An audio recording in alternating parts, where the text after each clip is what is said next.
kang setya santuku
puji syukur kunjara pengurane Hyang Agung sing wis paring kanikmatan barokah kesehatan marang sedhing ati panjenengan semodar ing jagat raya.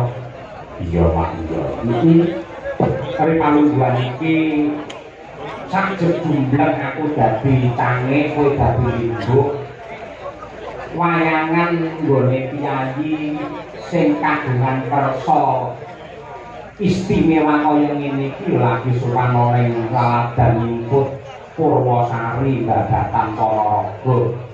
Mosok iki adate kyai wayangan iki ora bersih desa ya mantu utawa sunatan utawa agustusan. Ya iki bedane piye? Mergo iki tasakuran ulang tahun pernikahan emas anggene bebrayan ya kuwi Bapak Suwito karo Ibu Mariati. Alhamdulillah isih diparingi atut untuk runtungan sing wis menikah selama 50 tahun nyatane piyayi kalih tansah pinaringan seger warasan muga-muga iki bisa nular marang awake dhewe sumrambahe kabeh para warga masyarakat ing wewengkon nyumput Purwosari Bagatan. Amin, amin. Kaya niki piyayi pernikahan Mas kok nganti wayangan sebabe piye? Manut pangandikane Bapak Suwita iki wis dadi tradisi, dadi adat wiwit saka leluhure biyen kok no. Dadi budaya iki mulai leluhur dan sebagai ungkapan rasa syukurnya kepada Tuhan Yang Maha Esa. Oh, ngono.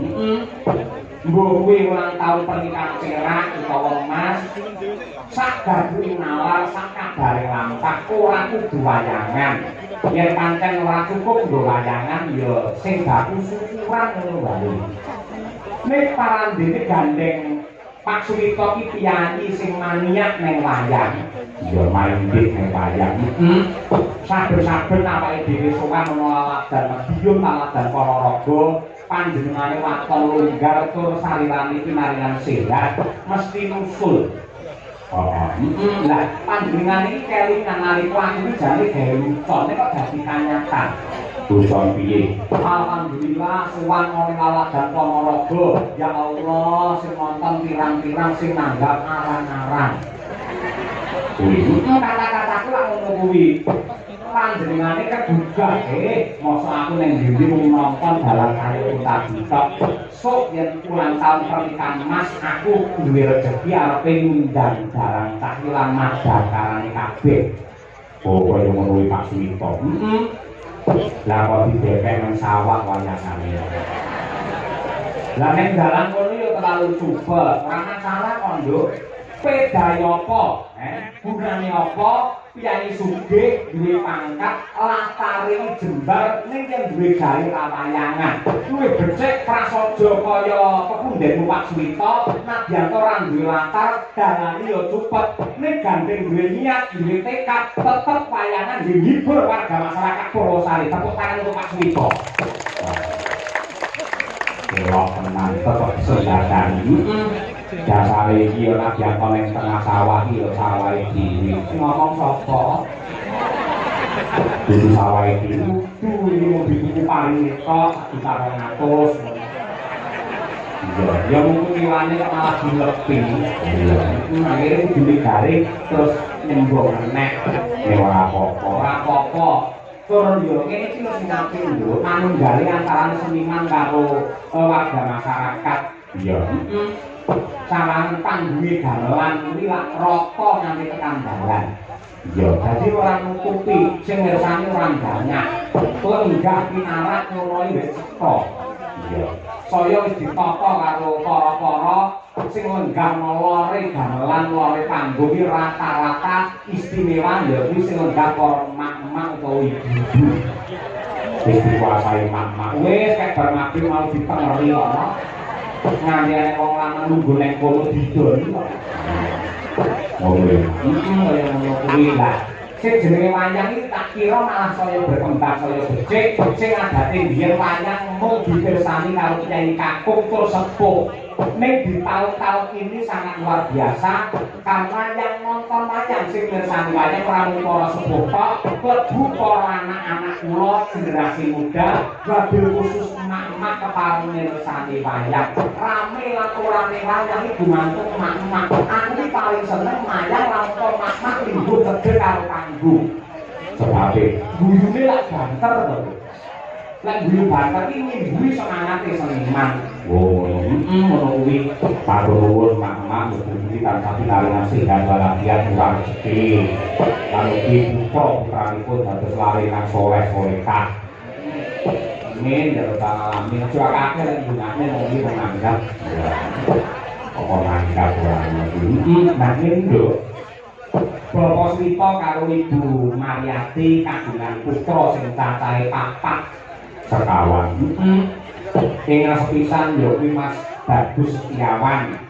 Ana loro Mbak Ani Puji Rahayu, angka 3 ya kuwi Mas Kliwon, angka 4 ya kuwi Sugeng Suprandogi sing akrabe diundang ya ya. Oh, iki dadi dampu ya ya. Sing bayari ya sing ditanggap yo ya. Ya. Kabeh dudu. Amin ya rabbal alamin. Lah, nuwun sewu kejaba saka kuwi Pak Suwito ki ya sore mau ki rada ngeluh ngeten tak dalang. Dados nggih kula mriki bisa nimpun mriki Purwosari mriki udakara pun 20 taun iki kiai mriki jelas boten nate nanggap panjang. Jadi kula wiwiti dhisik muga-muga iso nular alhamdulillah mau bar magrib dipandhegani karo Mas Tarik Purwosari didherekake karo para BPD lan sepuh perangkat desa ngejot awake dhewe sisan gawe pengumuman sok tanggal 20 Mei bersih desa di lapangan Purwosari. Jangan ini saka Pak Suwito. Iya.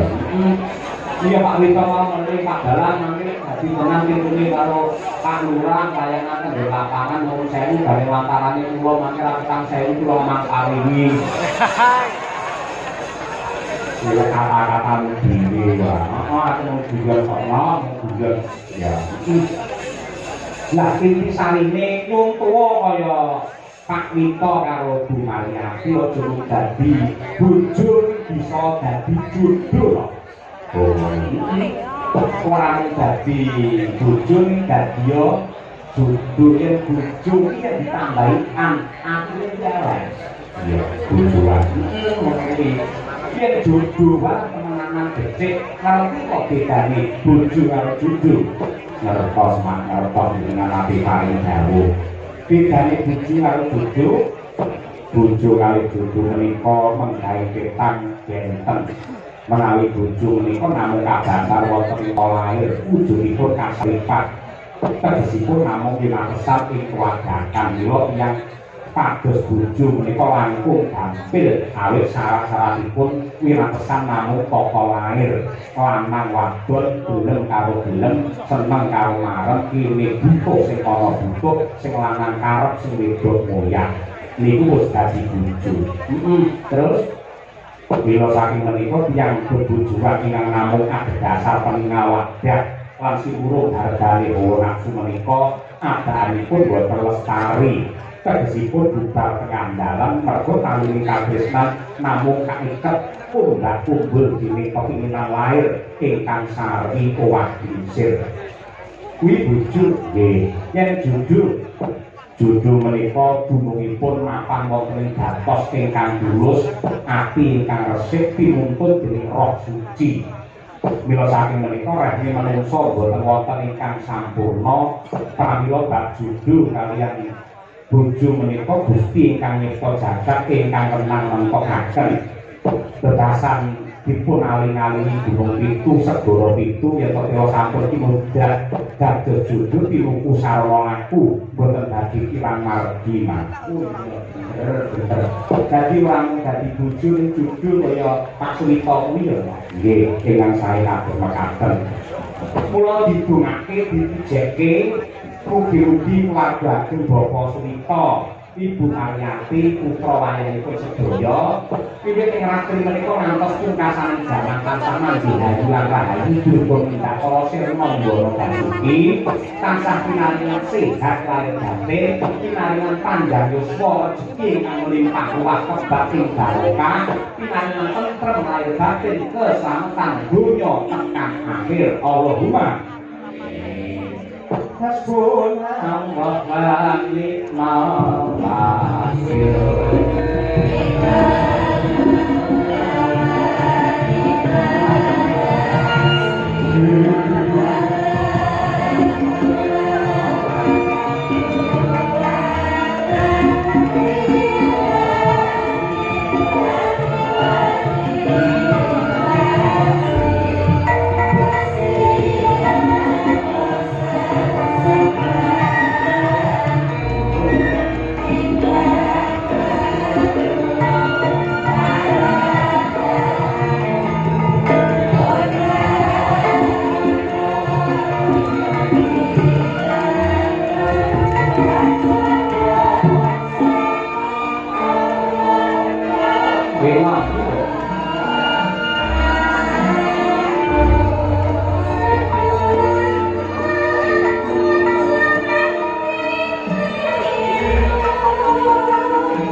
Maryati arep ngaturake tentang apa sing masih luwih dhisik dungakno supaya panjenengane widodo 10 ya monggo. Sundalu. Assalamualaikum warahmatullahi wabarakatuh.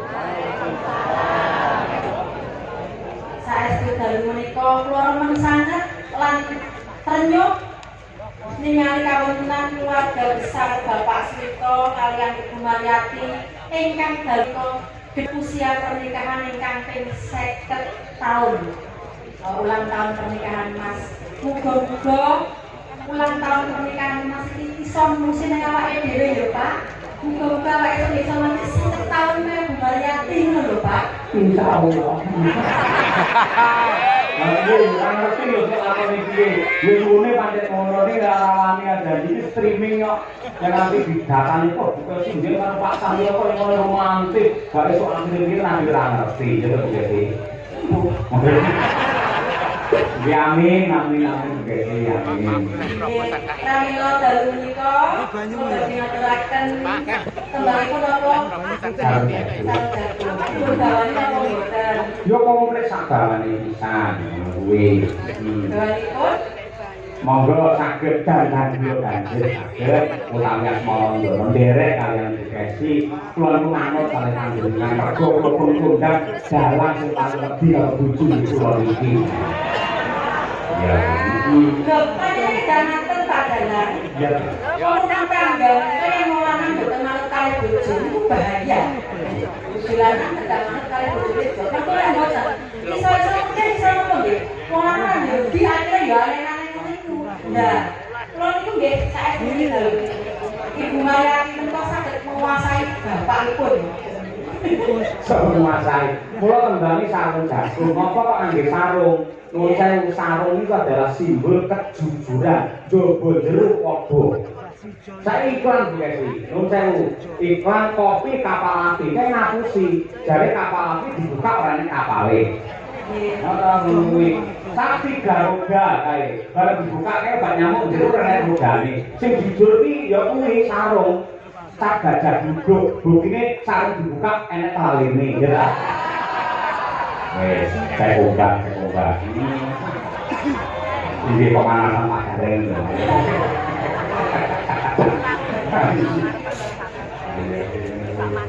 Apa dulu?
Tembang menika diplaturaken dumateng Bapak Kepala Desa Purwosari. Pandonga kula mugi-mugi ingkang dipun paringi sehat. Ya kok bar mundung yo. Lha nggih Pak nggih. Pak Lurah bar kecelakaan nggih. Nah, dipun gunaken ndak sehat, ndak boleh. Wong niku lak yo diwiti kalih danyane aja lalu panyangan. Ora ono duwe.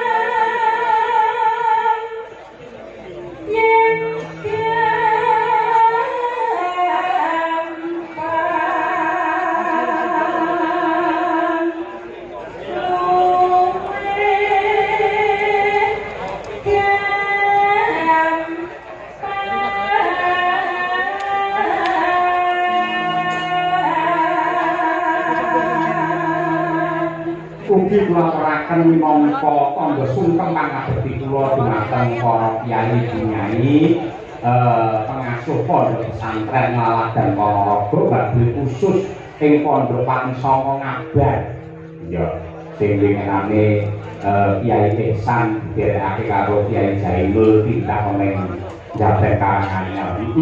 Pondok Panisanga sing biyen sering wayangan lan off bertahun-tahun, insya Allah wayangan meneh besok tanggal 4 Juli. Wah, ya, kalau pakai drama ini, Pondok Panisanga. Ya, kalau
matur sembah nuwun, monggo lajeng sarung jagungipun.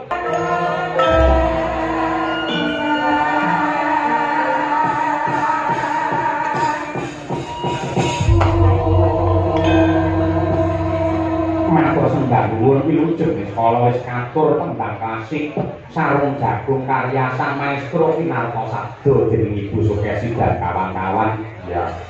Mazake pelawake tebih saking Wonogiri Mas Gareng Teralala. Wah,